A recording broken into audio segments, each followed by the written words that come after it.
Morning, everybody. Welcome to Mornings with the Focus. Got Justin Walters with us this morning. I'm Wilson Tarpe Jr. Just a reminder, each and every morning we're on here.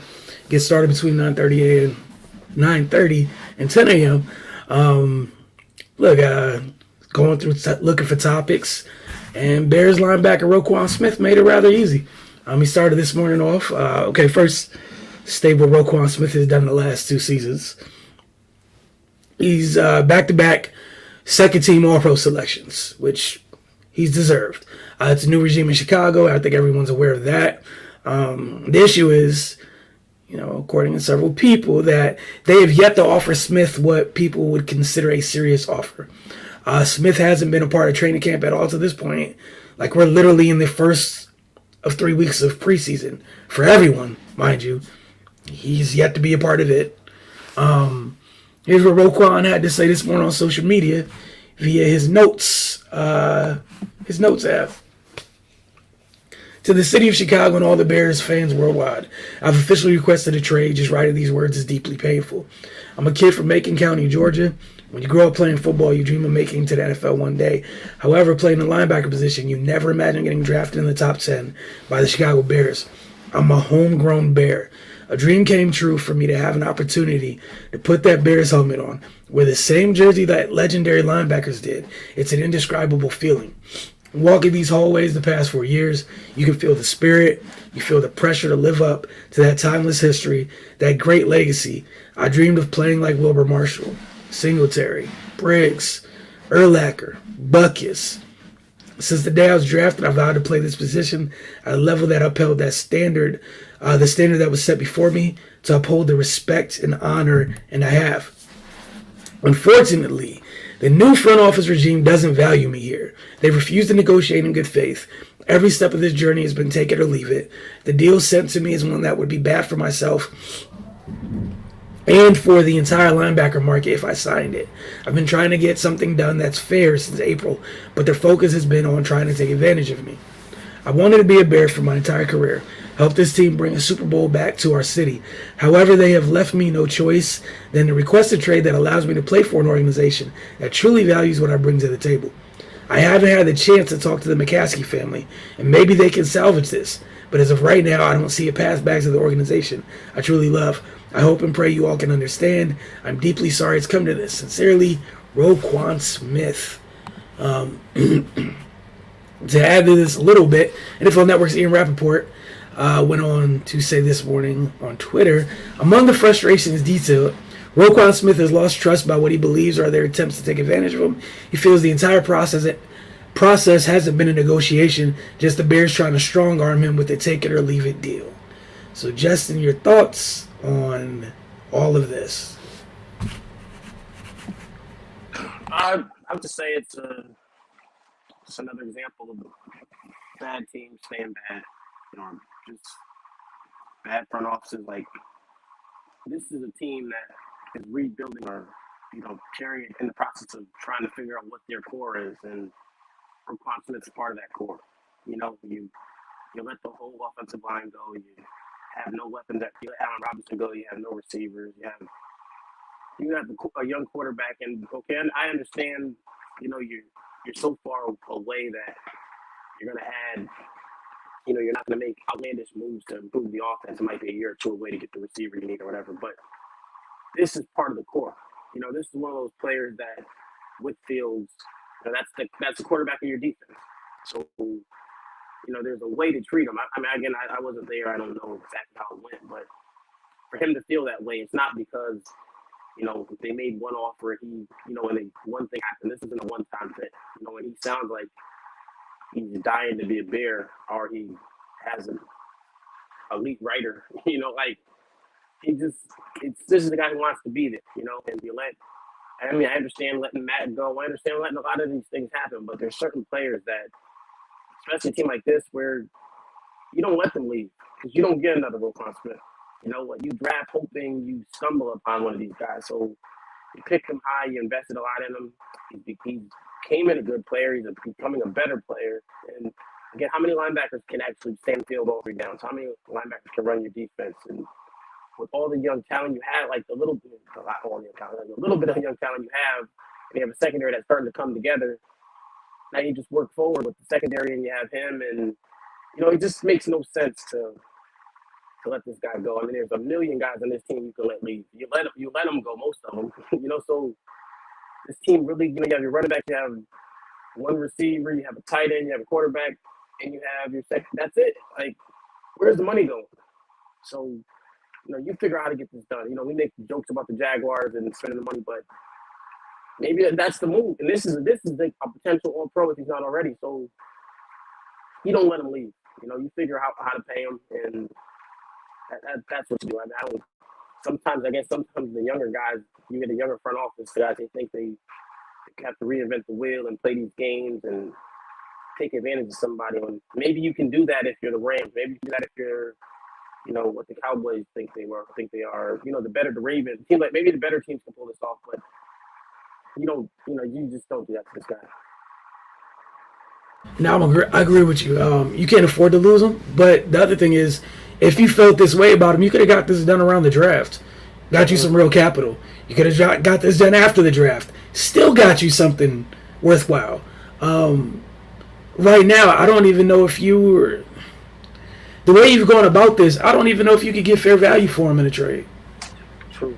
Because of what you've done. Like, you shouldn't be at this point, right? They have a couple other players around the league that we know it's like a matter of time before they get released or something like that. This isn't that. This is ridiculous. This kid's what, 25? Yeah, he'll be 25 this season. This makes absolutely no sense at all. And like you said, we give you credit for what you did with adding to that secondary. Why would you get rid of one of the better linebackers in the league? And he's young. Like, what are you doing? Like, he's one of the few guys you could throw in a conversation with Leonard, Warner, I'm just talking about the young guys, Leonard, Warner, White, those young guys. He's one of those few guys. You don't see any of their teams in this place with their guys. Nor would I expect any of their teams to be in that place.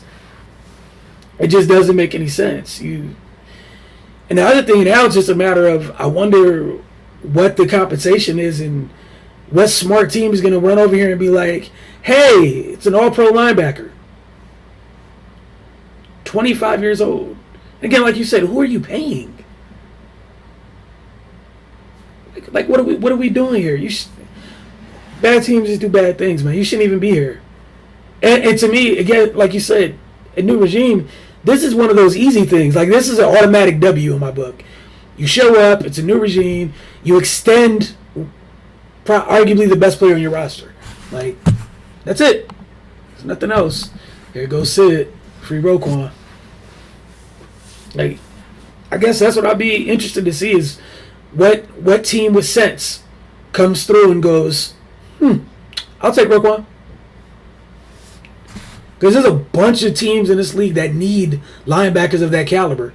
There's just not that many in the league, one, and then two, that are readily available. Because every other team that has them would laugh at you. Those guys aren't going anywhere. They're locked up. They're not going anywhere at all. You think the Colts would have discussions about Shaquille Leonard? Nah, it's not happening. You think San Francisco's about to talk about Fred? Nah. I think did Devin get paid yet? Or I don't think he got paid yet, right? Because he hasn't been in the league long enough. I don't think so. So we're coming up on it. I would be very shocked if Tampa ends up in this place. Be very shocked. I think Tampa's going to be like, here, take your money. Thank you for everything. Like, it literally makes no sense, man. It really doesn't. But, shout out to bad teams. One of the things we talked about coming off the Hall of Fame game a little bit yesterday, I think, we talked about Josh Jacobs and what it meant that he was playing in that game and other starters weren't. Well, Josh McDaniels has come out to address some of that speculation and discourse following that game. Quote, we have a lot of confidence in JJ, and he did well with his opportunities, which we hoped he would. But no, we have no desire to do that at all. The last part being response about if they planned on trading Josh Jacobs, since they didn't pick up his fifth-year option. So, just wanted to share that with you all. And Jesse, your thoughts on McDaniels coming out to kind of just refute some of that noise. Like, no, he didn't He didn't get an extension. We didn't pick up his 5th-year option, but no, he's still going to be here. Yep. This is a team that's basically trying to win a Super Bowl or trying to make a playoff run, and this is the best back on the roster. So like to let him go for nothing. And I understand this last year of his contract and whatever, but no one's giving you a lot for a running back these days, unless it's guys that no one wants to trade. So you weren't going to get much for him anyway, and I don't think anyone's. It's too early in camp to say someone jumped out. And even if the names they have aren't guys who are going to wow you, who like, oh man, this guy has to play. Like Jacobs is that guy, and you're just looking for the opportunity or to see him used properly. And again, they're a system that uses a lot of running backs, but you don't get rid of the best one. The one guy that can do everything. So I don't see it. And again, Patriots group, they do weird things that seem weird. That thinking ahead of the curve. And usually they do have success with their running backs and tight ends. Usually no big names, but they make things work. So I mean, I'm giving them the benefit of the doubt. And again, he did play Drake. He did play Zamir White. And I mean, really, the only one that didn't play was Bolden. They played Abdul. So it's not like it was only Jacobs playing, but it just seemed weird. At the beginning seeing it, but then as you look back, you realize he was the first one to play. So maybe it was just part of the actual play he had. Yeah. And again, I just thought it was interesting that he went and addressed it that quickly. Right. So the Ravens.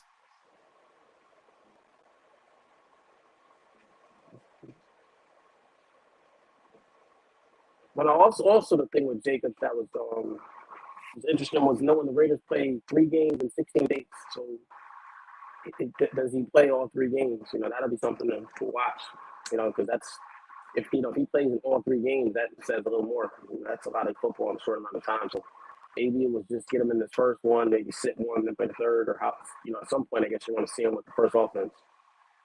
But I mean, that would be something to watch more so to see if they're actually trying to move him or it was just reps.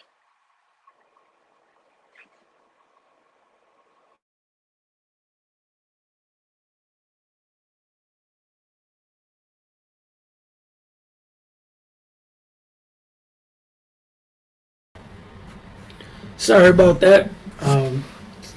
Quick little technical issue. I am back. You can hear me, Justin? Yeah, Yeah. I was just saying how the Raiders have 3 games in 16 days. So to see if maybe it was more a way to space to carry games out. Maybe he doesn't play in the second game. Maybe he doesn't play in the third game, stuff like that. But that's a lot of games in a short amount of time. So maybe one more. You get him another game with the actual first offense. That'll be able to tell more who's meant to be here and who's not. Right, and that's the other thing to keep an eye on is, we'll talk about the preseason slate of games later this week. There's some teams who have 3 games in 12 days. We are not going to see some of those teams, we're not going to see their starters. We're not going to see their starting units, but maybe once this preseason, and then how they do in joint practices. Some teams have those ugly schedules where it's joint practice, 3 games, 12 days. It's not, to me, it'd be reckless to play everyone. It's just not going to happen. But yeah, my fault about the Ravens. I was just saying they signed Justin Tucker to a new deal. Lamar still has not gotten a deal. So just something to keep an eye on. Tucker's seen as, the best kicker in the league. No shocker there. But again, if you feel like you can't lose the best kicker in the league, your quarterback's won MVP already. What are we doing? But hey, just sharing. All right, the last thing I had, Justin, before we get to any topics you may have, the Jets may have lost tackle Mekhi Becton after he sustained a knee injury yesterday. Per several reports, it looked like it's an injury to his kneecap. They're still waiting on like a definitive answer, as far as the timetable goes to how long he's out. But it looks like it is a significant injury. Hoping that that's not the case, but they could be missing, a big piece of their offensive line. I think they have Dwayne Brown as depth, which, again, something we talk about. Depth is huge, especially with them adding an extra game to the regular season. But that's a tough blow for Mekhi Becton because, he put in a lot of work to change his body to come into camp, and he looked to have done his part, and then, that happens. So hoping a speedy recovery to him, and that it's not something that keeps him out most of or all of the year. Yeah, no, definitely that sucks for him. Again, knowing he put the work in, and again, a player that big who got off to a pretty good start his first year, and has just been dealing with different things. I think last year he had injuries. I believe they had just moved to the right tackle. I think because they had George Fant playing left tackle, and I think they brought in Dwayne Brown for a visit. I'm not sure if they were gonna. I think Dwayne Brown must have some type of relationship with Salah. They were talking about. So they were saying to bring him in. And that was before the injury, actually. And then I think they drafted a young guy, a young tackle, who, in the later rounds, who, I don't think they were planning on playing him, obviously, but that'll speed that up. And, again, throwing Dwayne Brown. Dwayne Brown's older, but he's still a solid player, so that'll hold up for a year or two. But, you hope to see him come back healthy. And again, he's at that weird point where it's going to come down to that fifth year where they're going to have to sit probably pass on it, I would imagine. I don't know. So Beckham had a rough start, and again, he's such a big, talented guy who can move and all that. But you keep having surgery on your knees. That takes away that strength. And again, at that size, it's hard. You don't know what part that plays into it. You say they want to say, oh, he wasn't in shape for that, but 6'7", 300 and whatever, almost 400 pounds is not. And being athletic isn't the easiest thing to deal with. So. Just you just hope he has a speedy recovery. You can actually just reach the potential. For sure. All right, Justin. If you have a couple topics, the floor is yours, sir. All right, I got one for you. Right? Uh-oh. All right, so I'm gonna take you to the 2021 draft, right? First three picks were Lawrence, Wilson, and Lance. All right, and there were two other quarterbacks taken in the first round. So we'll go through picks. The last quarterback out of the five was taken at pick 15. Okay, so we'll go through picks 4 through 15, and you can tell me which one, if any of those teams should have taken a quarterback. Oh boy. Okay. All right. Oh, you chose violence this morning. Okay. All right. Well, you chose you chose violence. So here we go. Fourth pick was Atlanta. We took Kyle Pitts. We would have taken Justin Fields or Mac Jones in that spot. The only reason I'm not mad at Atlanta taking Kyle Pitts, you're going to be right back up here picking again next year.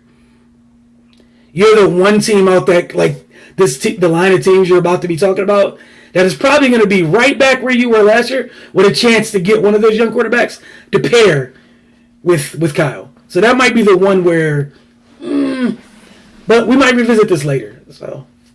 Okay. Fifth pick. Skip the fifth one. Cincinnati takes Jamar Chase. We'll go to sixth pick. Miami. Jalen Waddle. You had two already, so yeah, you did what needed to be done. Okay. It was a regime too early. However, yeah, it's the right thing to do. Okay. Seventh pick. Detroit. Panay Sewell. I think they could have took one of them quarterbacks. I think they should have took Justin. There was no reason for them not to, honestly, because I have nothing against Panay at all. You would have been going in year 2 with Justin right now, and you still could have put a line around him. Like, yeah, they're one of the teams where you probably should have pulled the trigger on Justin. Again, no knock on Panay Sewell, just like. Yeah, I think he's good, but they could have took a quarterback. Okay. Number 8, Carolina, J.C. Horn. I like J.C. Horn too. They should have took a quarterback. You could have still got a corner later. Like, yeah, you should have still took a quarterback. You wouldn't be in this mess you're in now. No.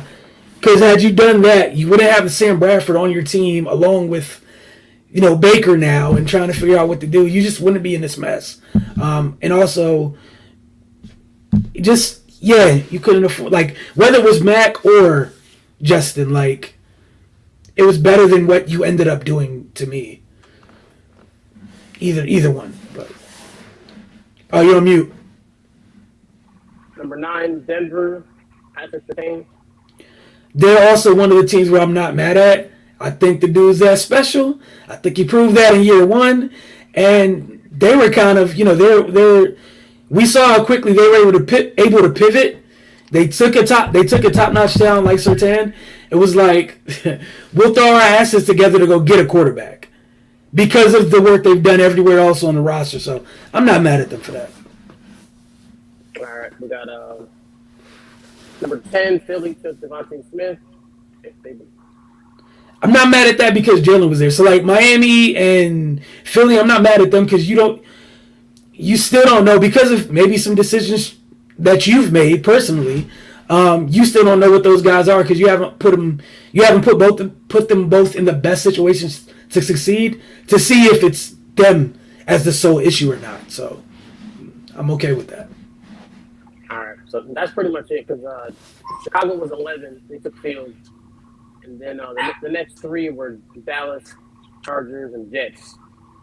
And, Jets had already picked Zach. And then Mac went 15. So, but I was just interested to see about, like, say, Carolina, Denver, Atlanta. Even just the ones that talk about what Atlanta would have done. And it's pretty much it. But it was, I guess like, those teams had the opportunity, Yeah, like with Atlanta, like, I'm kind of torn because – yeah, you could have took a quarterback, right? And obviously that would have been great or what have you. But I don't think any of us saw the Matt Ryan trade happening because we didn't think you could move that with the dead cap and what have you. Also, like, I think Pitts is just special, right? So, like, I'm not going to knock them. Like, if you took a special player, like, I can't get mad at you. You can just, now it's up to you. Now, if they go in the next draft and they mess up getting a quarterback, then we got to have a discussion. Because I'm not mad at you for taking Pitts, but if you got Pitts and then missed or whiffed on the opportunity to get a good signal caller, that's on you. Then what are we doing? But I'm not going to get mad at you for selecting, a top-notch talent, just like I'm not mad at the Broncos for taking Surtain. I don't think some things you just can't pass up on. So I guess that's where I'm at with that. Yeah, that's a tough one, though. That is truly a tough one, but I think that's where I'm at with it. I'm not mad at those teams. But, like, Carolina, that was an epic fail, man. It was just an epic fail. Because think about if you took a quarterback that year, how much more money you'd have to address other things on your roster right now. Because you have 3 more years before you have to pay that kid. 3 whole years. And whether or not, like, you're also a team, you had Stephon Gilmore on your roster. Maybe Gilmore doesn't want out. You know what I'm saying? Again, not to knock J.C. Horn, but you had one of the NFL's best corners on your roster.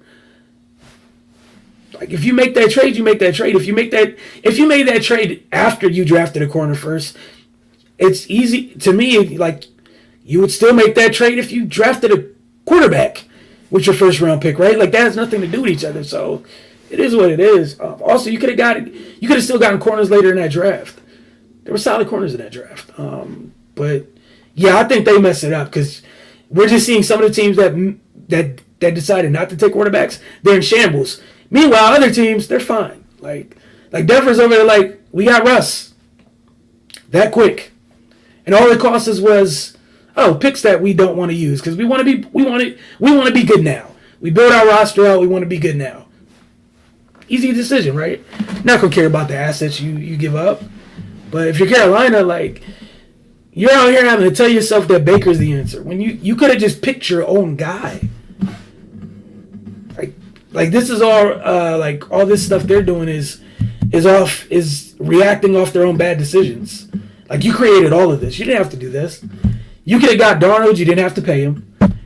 You didn't have to go get Baker. You could have got somebody else.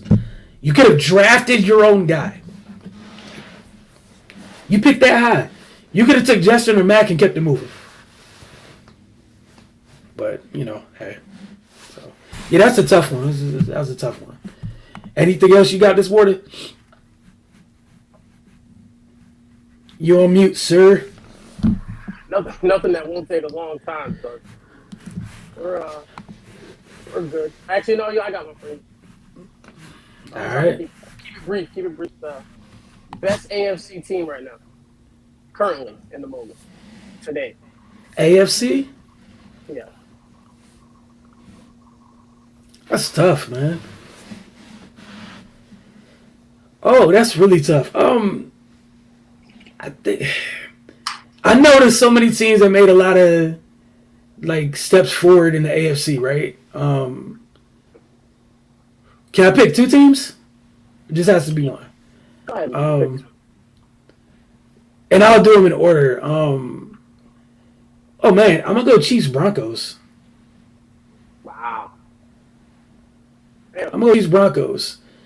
All the other stuff that people like, I get some of the stuff everybody else has, right? And I get it. I like it. Like I like what the Raiders got. I truly do. That pass rush is amazing, or it has the potential to be amazing. I don't know what plays behind it. I just don't know what. And I know to stop the quarterbacks that I just listed for those two teams, right? You gotta have more than just a pass rush. That front seven has to be fully locked in and activated. Cannot say that for the Raiders at the moment. And again, I like everything else they have. Like, cool, I'm sure you can score with those guys, and that's great. But you have to stop them at some point, right? And it has to be your defense as a whole that's able to do that. I don't think there's a bunch of those defenses in the AFC. And I think that's where my issue is with some of those teams. Like the Chargers have a chance to be one of those defenses for sure. I don't know who plays linebacker for you. Not saying that there's no one there, but like there's like elite talent up front. You got some elite talent in the back end. Middle of your defense just being okay has me worried when dealing with those quarterbacks. Just being honest, kind of an issue. Who else is out there that people love? The Bengals. You made a run last year. It was great. I don't know if you even went forward with what you've done this offseason. I don't think you put enough resources in that offensive line. The stupid thing you have with Jesse Bates makes no sense to me. I don't think your defense can really work without him being back there. Also, it's not like it was some top-notch defense to begin with. Who else is out in the AFC that people love? Buffalo. Oh yeah, see that's tough. Buffalo is tough. I still don't trust their defense. Like it's crazy, but didn't they lose Levi Wallace? Yeah, I, Yeah. I, I don't get that honestly. Like I know you have Tre'Davious White, right? Which he's amazing, but he's also like in and out the lineup. Which is why like Levi, who people didn't really pay attention to, being there mattered because you didn't know who he was, but we also didn't know who he was for good reason. He wasn't over there getting cooked. I don't know. Like I truly worry about their defense. I know they got Vaughn and that's great, but I just worry about their defense. Yeah, man, I don't know, but yeah, I'm sure you were shocked at those two that I picked, but I think that's where I'm at with those two. Yeah. No, my thought was, like I said, was probably more like because the point of the question was actually like an A and B. The point was going to be the best team today and the best team at the end of the season. Right. So I can see Buffalo being the best team going in, Yeah. and then by the time this ends, again, San Diego has on paper looks a certain kind of way, but you need a lot of things to happen. I mean, Yeah. if the receivers step up, the Ravens could be there. You never know, but seeing how things work out, how every year the NFC looks a certain kind of way where going in because of the schedule, one conversation we have another day is just how the team that has the best record normally doesn't make it to the Super Bowl, the one seed, because they're past. They haven't played in the division where they get beat up a little bit. So, these teams are 14-2 or 14-3, and they run into a team that's physical and beats them up, and they're out. Day one, and now you got these other teams that got better all season. Working and they end up being the best team by the end of the whole thing. So again, that was the purpose of the question, was just to see like who going into this. For me, I'd probably say the best rosters are probably Buffalo and maybe San Diego, just because Kansas City has some openings. But Right. again, how do you pick San Diego when they didn't make the playoffs last year and you have questions? So again, probably Buffalo has been everyone's front runner, and then it's just going to be who makes the moves. And again, seeing all those teams in the AFC West play each other, they're going to separate themselves pretty fast and see who can really play. And again, someone who's 10-7, 11-6 might start clicking by the end of the season, and they might have to go to Buffalo early in the playoffs, and we'll see what happens there. So that's the best. That's one of the best things about the league. That one seed only means so much. Sitting in that Yep. AFC East where you can beat up on the Jets and beat up on, New England can't play with Buffalo. Miami seems to have trouble with Buffalo. So just seeing how things work out and who, can get injuries play a part too. Again, Buffalo drafted a corner, so we'll see. I haven't heard he's doing great yet. Elon, heard he's hasn't been getting full run with the first unit, and then like you said, Tre'Davious White is in and out the lineup. So it'll be interesting to see how it works out. But again, like going in, I'd probably say Buffalo, and then again the AFC's loaded, so it could be team 2 through 10, teams 2 through 11 could end up being the best by the end of the whole thing. Yeah, what's it called? Denver, at least right now on paper, we got to see what it looks like. Just trying to go into more reasons why I picked them, and y'all get mad at me later. They remind me of an NFC team. That's why I like them, honestly. Like they remind me of like a physical NFC team. Just how they're built, right? You look at all those other teams, like Javonte, Melvin Gordon could pound you to sleep. Like legitimately just salt a game away, right? I don't know if those other teams have backs that you're able to just be like, hey, let's go on one of these long clock eating drives to keep Josh or whoever off the field. And I just like their defense kind of more as a whole too. I don't think it's just big names, but I feel like they have more of a complete defense than some of the teams with the bigger names. And it's just with Kansas City's like, I know they've missed stuff and yada yada yada, things that we talked about. Bro, they're gonna be up there for me until somebody starts beating them on a regular basis over there, and we haven't entered that place where there's like a team or two that's just like, oh man, we have their number. Hasn't happened yet. Somebody might get them every once in a while, but I don't think someone just like, I figured it out. And one of the things you talked about the other day is I think kind of like the Juju thing might end up being bigger than it looked like when they signed him. And then what they did with their defense, like I think they took a couple steps back, but in the long run, it was to make their team a little bit more complete and balanced. And I think that should serve them well. However, I can't get mad at, like you said, Buffalo. I can't get mad at that. Buffalo's giving everybody confidence to select them going into the year, and I can't get mad at that. The Chargers, what they put out on paper, of course. We know what their defense was like. You add J.C. Jackson, you got a bunch of ball hawks over there. It should be great. You got Khalil, one of the Bosa brothers, should go nuts. However, with as much talent as you've had on offense, I don't understand how y'all didn't make the playoffs. And something's just not all the way right there. I don't know what it is, but we'll see. But something's just a little off. Like what they still haven't looked like what they look like on paper, like consistently. And I guess that's what kind of bothers me about them. We're like, at least with like even with KC, as weird as they are, like you're not just gonna get them out the way like we've seen people do to the Chargers. Like again, not to be mean, like I saw the Texans put the Chargers in a box last year. How? That was before they got some of this talent they got. How? There's no Derek Stingley last year. There's no Jalen Petre on the back end last year. How? How did you end up in a box against the freaking Texans?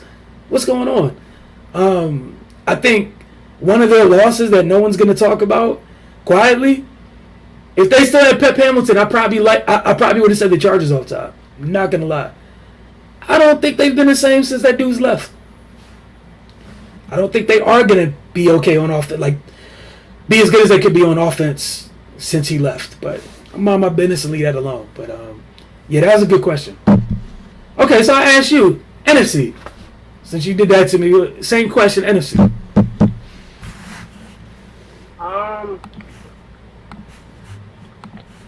I just be lazy and go with. I want to say Green Bay or Rams as the best team right now. Trump, it feels weird saying Green Bay, but I'm putting faith in that defense and Rodgers to get the ball, how they use the running back, making some adjustments. And then, by the end of the season, by the end of the season, it feels like it's going to be San Francisco to me. And it might be day one, just letting the quarterback become, what he develops into. But it doesn't even have to be MVP caliber. It just has to be a serviceable player who makes the plays that are there and occasionally makes one that's off script. So for me, I think it's Green Bay. I really think the defense is going to be taking another step.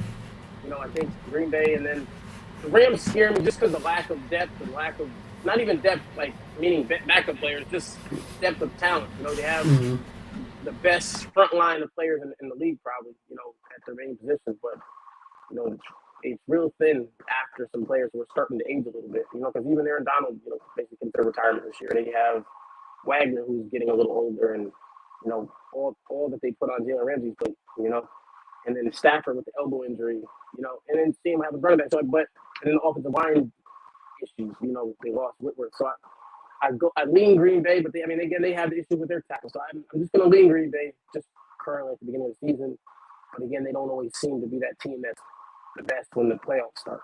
And I just think San Francisco has the two best teams. San Francisco has their number, which works for them. And again, before I felt like San Francisco was more of they beating you with a mentality.